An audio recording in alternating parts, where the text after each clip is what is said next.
Have you ever heard the old expression, you can lead a horse to water, but you cannot make it drink? What do you think happens when someone who can't even read walks into a library? Does their ability to read affect what's in the books? Does what's in the books affect them?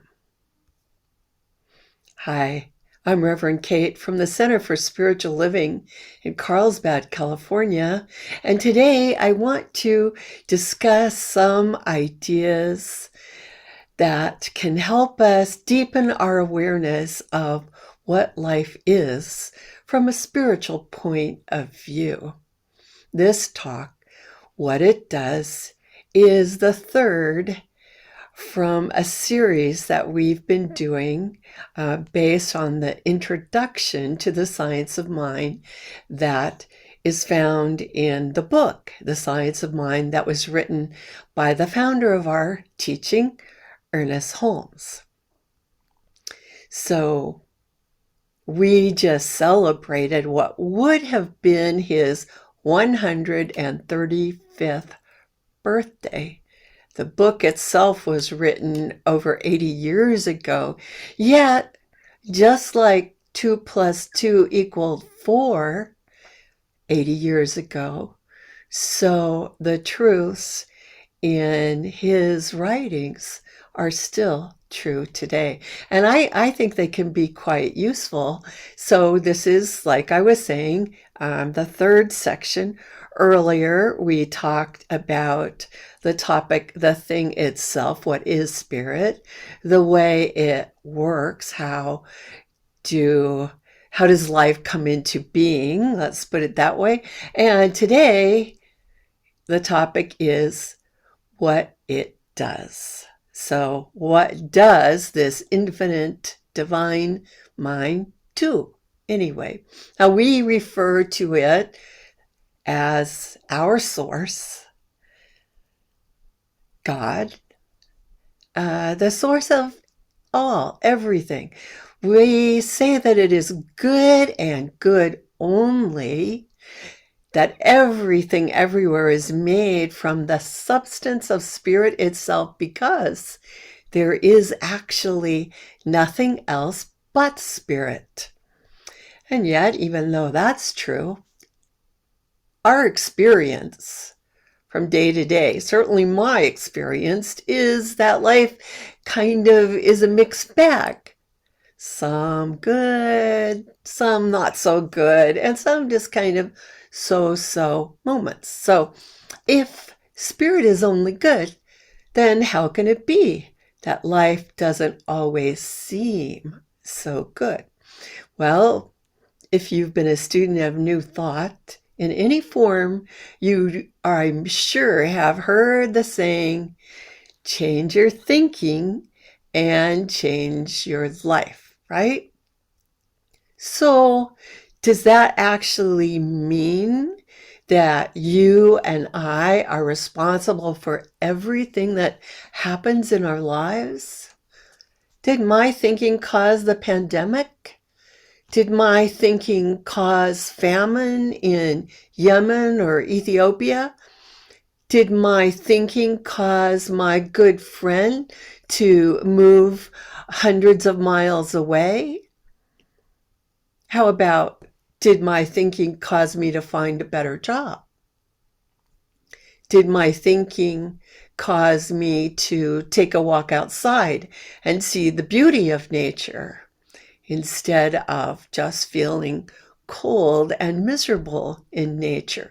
There are some things that we can control with our thinking on an individual level, and there are also some things that are not so immediately under our control. Not just because we're not alone on this planet, and we're not, right? So what I think contributes to our shared culture, but also because there are certain things, volcanoes, hurricanes, that may just be beyond our simple thought. But Ernest Holmes taught that we are surrounded by a mind or intelligence that knows everything, and that the potential knowledge of all things exists in this mind, that everything, absolutely everything, exists in it in a potential state or a state of possibility. But what we draw from it, we must draw through the channel of our own minds by establishing a conscious connection. So what good is a library to someone who won't or can't read? Well, really, it's still a lot of good, because not only could they learn to read, or maybe they could find someone who could read aloud to them. But the fact is, since we do all live in this world together, there are other people that are reading lots of different books in this library and bringing their portion of good into expression. So I don't know how to make a computer, but I'm giving my talk today on a computer, enjoying it and feeling grateful. We're not alone. We can't control everything in our experience all by ourselves, but we can control a lot of our experience, and we can also choose to have a positive effect on our shared experience. When Holmes said that we must draw from spirit through the channel of our own minds, what did he mean? So imagine yourself holding an empty bucket, attaching a rope to the bucket, and then lowering it down into a well, except it's not a water well. It's a wisdom well. Imagine yourself filling your bucket, raising it back up. That imaginary bucket is full because you were able to make a connection to the wisdom in the well. The wisdom of the universe is always there for you. But you could say, how big is your bucket? How constant is your connection? How regularly are you going to actually draw from the well yourself, instead of just hoping that the folks around you are all drawing good from the well enough that it overflows into your life too?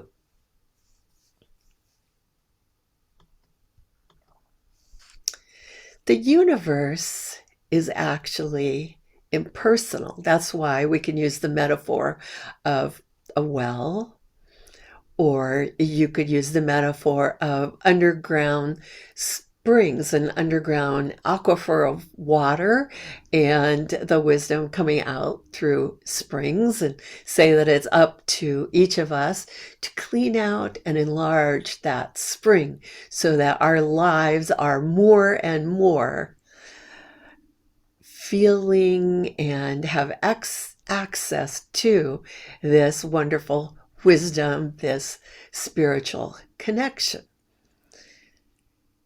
See, the universe is impersonal. It's there for everyone and everything. It doesn't play favorites. The good is unlimited.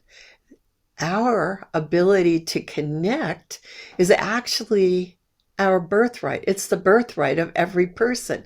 And when we connect to spirit, it gives and we receive. And its gifts are unlimited, infinite. We make things seem so difficult. But actually, if the gifts of spirit are unlimited, if they're there for us, then it seems like it really should be simple. Holmes says that it's because we think of God as being far away from us, as being separated from us, because of these ideas that it makes it seem complicated and difficult. So that's the place to begin. Begin by simply accepting or considering the idea that in actuality, the source of your life is in your life, right at hand, right here. So we change our thinking and we change our experience. It's time to recognize that divine spirit is everywhere. Here, now, and always. All power, all knowledge, everywhere, always. We call this omniscient, omnipotent, and omnipresent. Spirit is all. And yet, sometimes it seems mysterious and hidden. So how can we learn to recognize it? How can we learn to read the signs that spirit is actually here now? Well, imagine for a moment the love of a parent for a child. In doing that, you're actually recognizing love. Imagine yourself to recognize how beautiful it is to take a walk through the desert or through the forest or along a sandy beach or under the starry sky. When you do that, you're actually seeing and feeling the magnificence of life itself. Simply become aware of the feeling of love underpinning these experiences, these expressions of life. That's all you have to do. Love is the force behind the givingness of spirit, and love is the way to connect with spirit in the moment, any moment.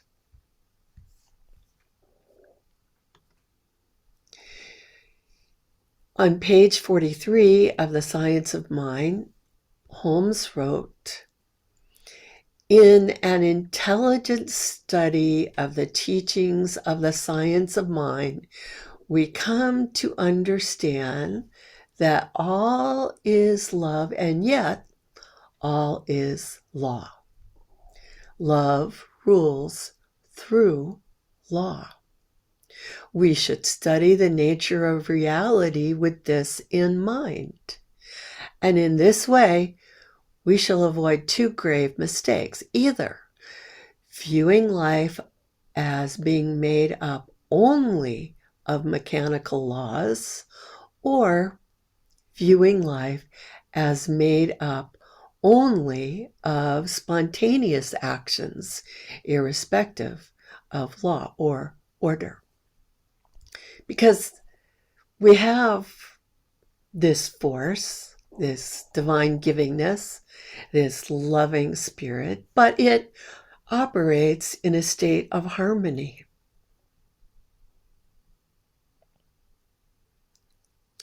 In accordance with certain principles.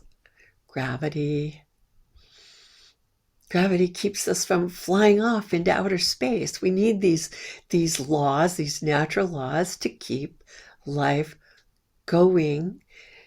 This is the way that the cosmos, instead of chaos, comes to exist in our reality, the reality that we experience. Love points the way, and law makes the way possible.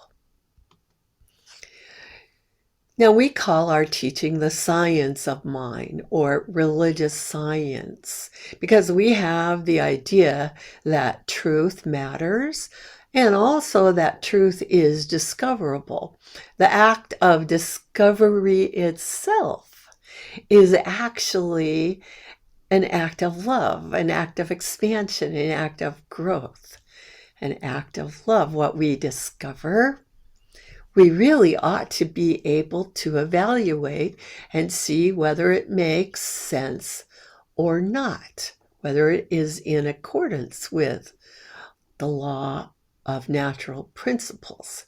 Now, this is actually the point where our experience of good and bad slips in, because, first, let's face it, there are a lot of traditional religions that talk about evil and sin, often going even to the extreme idea that there is some kind of a force of evil or a devil that is in a war with good or God. But we disagree. I disagree. Yes, there is right and wrong. But wrong actions are mistakes. And what should we do about mistakes? We should learn from them, correct our calculations, correct our ideas, and correct our actions. That's the scientific approach to handling mistakes. When Jesus said, "Go and sin no more," it's actually the same idea. Recalculate, change your thinking, change your life.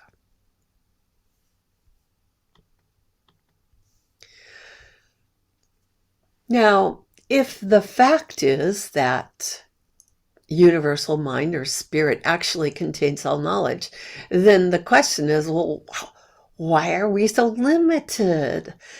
How come we're not born knowing everything, being, all powerful ourselves? Well, maybe we should look at our uniqueness as actually being a gift. What is the purpose of our lives anyway? As we seek our individualized good, maybe spirit is experiencing that good through us. If spirit is actually all potentiality, then doesn't our particular experience bring about a manifestation of a particular potentiality? Spirit is divine givingness. So as the children of spirit itself, is there anything we give to spirit? Perhaps we and all of life are somehow important to spirit. Perhaps the gift that we have each received of freedom of thought is important to this thing called life. By drawing from the universal field of possibility into our particular minds, we actually impact life itself. One state of consciousness will actually create a different result than another state of consciousness. because our thoughts do have definite results. Each state of thought taps into the same principle, uses the same law, is inspired by the same spirit of love, but draws forth a different result. Now, Emerson said that unity passes into variety. And so you can kind of imagine, going back to the idea of a bucket, that each thought is kind of like a different shaped bucket, pulling up a different shaped result from an infinite source. And this is the key to the idea that our thoughts shape our lives. On page 46, Holm writes that we are surrounded by infinite possibility. It is goodness, life, law, and reason. And as it expresses through us, it becomes more fully conscious of its own being. Therefore, it wishes to express through us. Now, if you want to demonstrate or experience any particular good, you need to first become conscious of this particular good that you would like to experience. Holmes didn't say, become conscious of needing something. Become conscious that you have a lack or a limitation or are without something. This is a key point. He said, become conscious of the good that you want to experience. So if I want more friends, I should become conscious of the idea of friendship, not of the idea of loneliness. Think about that.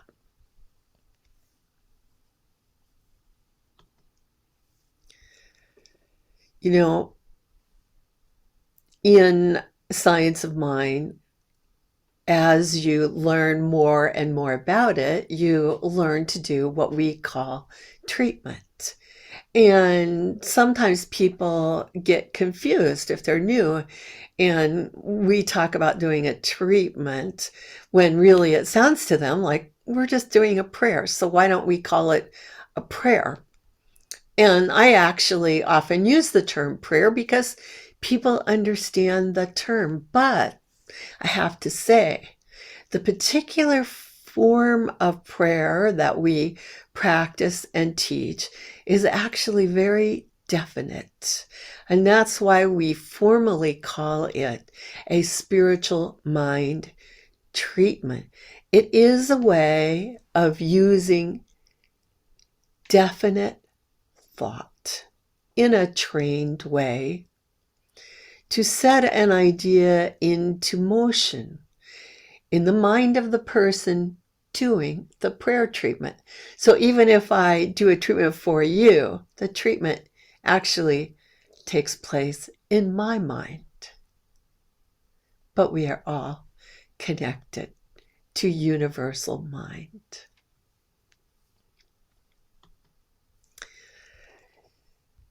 I talked before about using molds. You know, you can take the same batter and either end up with a cupcake or with a big birthday cake.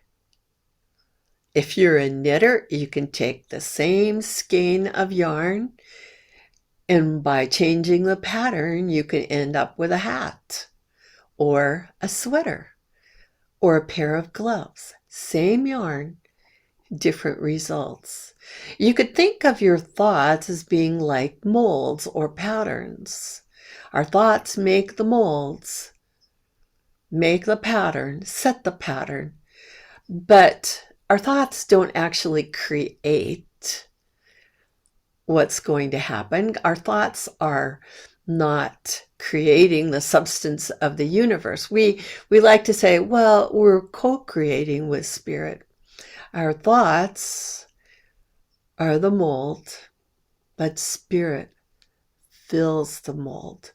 We work with concepts in order to set into motion a new tendency in our life. We work with faith. When Jesus said, "It is done to you as you believe," that actually was a clue that we need to pay attention to. As you believe, according to your faith. And sometimes it might feel intimidating if on the one hand you hear someone say, "Oh, change your thinking and you'll change your life." And then they also say, "Well, how well that's actually going to work is going to depend on your level of faith." But don't give up. Good news. Faith is actually something that can be increased by study and practice in the very same way that you can study and practice any skill. And you don't have to do it all yourself. You can ask someone else to do a prayer treatment for you. I do it often. Whenever there's something that I would like to see more of in my life, but I feel a sense of doubt, I ask someone else to do a treatment for me. And as our experience changes, as we feel more comfortable with our skills and abilities and understandings, our faith actually grows. You could think of it as kind of like a virtuous feedback loop, or perhaps imagine that you're building up your spiritual bank account. Because, there's no mystery in truth. Faith has nothing to do with magic. The science of mind is not based on an illusion. Life is real. We can study it scientifically. We can test the ideas, and we can increase our ability to use these ideas. So I challenge you to test some of these ideas in your own life. A simple first step is to think of something you would like to see more of and begin affirming it is yours. It helps create a pattern in your thinking. And that pattern in your thinking helps create a pattern in your life, a new tendency. So, for instance, to go back to the earlier example, if you have been feeling lonely, try saying, "I connect with people easily. I am a good friend. I connect with people easily." Simple things like that. If you would like to be more prosperous, begin just saying, "I am prosperous now. I see good overflowing." Now, Ernest Holmes said many times, don't fall into the hope trap. And hope is good. But using the science of mind is not a by guess or by golly thing. It's not a matter of just hoping. It's a matter of knowing actual skills and how to apply them. So don't undermine the power of your positive thoughts by second guessing yourself. Really, all our thoughts matter, but a definite thought, a purposeful thought, is more specific and therefore more powerful than just our random thoughts that, pass through, flit by. I think of them as flitting by. Still, if you find that you are undercutting yourself, just go back and affirm your true intention again and again and again. So, the truth is, there is no limit to thought. There may be a limit to our ability to use our thinking in a conscious way, but there is no limit to the power of thought itself. The summary of this idea is, I think I'll read what Holmes himself said. He said, when we think, something happens to thought. The field through which thought operates is infinite. There is no reason to doubt it. No matter how it is approached, to thought, there can be no limit. So we could say that it is actually the nature of being, the nature of life, to react to this way. Here and now, we are surrounded by and immersed in an infinite good. How much of this infinite good is ours? All of it. And how much of it may we have to use? As much of it as we can embody. That's how Holmes put it. The power of positive thinking is ours to use. And as we use it more and more definitively, consciously, we will find wonderful results unfolding in our lives. So there you have it. This is what it does. This is what Spirit does. Spirit says yes to you. Decide what tendencies, what patterns you would like to see in your life. Choose wisely. Keep it in your mind, and you will find, to a greater and greater degree, as your faith deepens, that Spirit seems to say yes. Spirit responds to us. It responds to our mistaken thoughts, and it responds to our wonderful, self-actualizing, generous, life-affirming thoughts. It responds to our joys, to our happiness, to our creativity, and to our loves. Spirit is right where you are, waiting to say, yes, yes, my beloved, yes. So next week, Reverend Ron is going to talk about how to use it, getting down to brass tacks. But meanwhile, remember that you are the beloved child of Spirit itself, that there is good for you, and you ought to have it. And so it is. Have a wonderful week, and see you soon.